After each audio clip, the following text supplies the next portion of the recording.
আজকে ঘুম থেকে উঠে একটা বিপদ লাগাই দিলাম। চাগুলো বসাই আমার ফোন আসছিল, কথা বলতে বলতে আমি ভুলেই গেছিলাম যে আমি চুলায় চা বসাই রাখছিলাম। পরে চাগুলো তো একদম পুড়ে ধোয়া ছুটে গেছে ঘরের মধ্যে। পরে একটু কফি বানাই খাই নিলাম।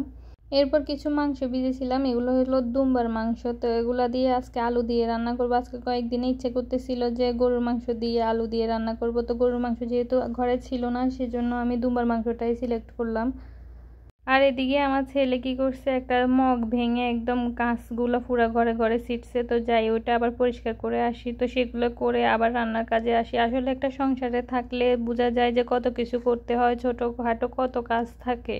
সেটা আবার অন্যরা কেউ বুঝে না, হয়তো বা ঘরের মানুষ বুঝে না বা বাইরের মানুষ বুঝে না, মনে করে যে সারাক্ষণ মানুষে শুধু মোবাইল দেখে আর এগুলা সেগুলো নিয়ে ব্যস্ত থাকে। আসলে কাজ সবগুলোই করতে হয়, কাজ করা ছাড়া মানুষে থাকতে পারে না। ঘরের মধ্যে যত কাজ না করে কি থাকা যায়?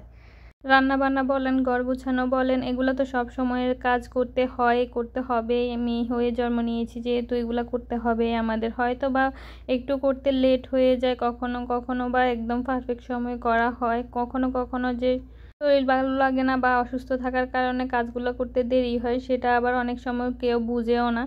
আচ্ছা, কথা বলতে বলতে এখানে আমি দিয়ে দিয়েছিলাম পেঁয়াজ কুচি, কাঁচামরিচ, তারপরে আদা রসুন বাটা, আর এখানে জিরা ধনিয়া বাটা গুঁড়া দিয়ে দিয়েছি, আর গরম মশলাও দিয়েছিলাম। দিয়ে ভালো করে মশলাটা একটু কষিয়ে তারপরে মাংসগুলো দিয়ে দিব। মাংসগুলো দিয়ে দিচ্ছি। মাংসগুলো দিয়ে এগুলো কিছুক্ষণ নেড়ে ছেড়ে নিব। কিছুক্ষণ নেড়ে ছেড়ে নিয়ে তারপরে গুঁড়া মশলা যেগুলো বাকি আছে সেগুলো অ্যাড করব।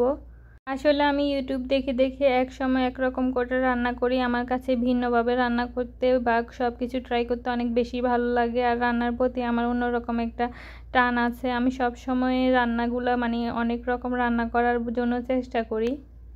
একটা জিনিস একভাবে না খেয়ে আমি বারবার বিভিন্নভাবে খাওয়ার চেষ্টা করি। আমার কাছে ওইরকম বেশি ভালো লাগে। একঘেয়েমি রান্না বা একঘেয়েমি খাওয়ার খেতে কারো কাছে ভালো লাগে না।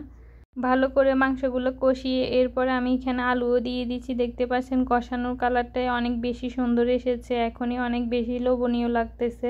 আসলে মাংসের মধ্যে আমি ওইরকম আলু দিই না। যারা আমার ভিডিও দেখেন তারা মোটামুটি জানেন যে আমি আলু একদমই পছন্দ করি না। ওইরকম তরকারির মধ্যেও ইউজ খুবই কম করি। মাঝে মধ্যে আলু খাই, ওইরকম খাই না।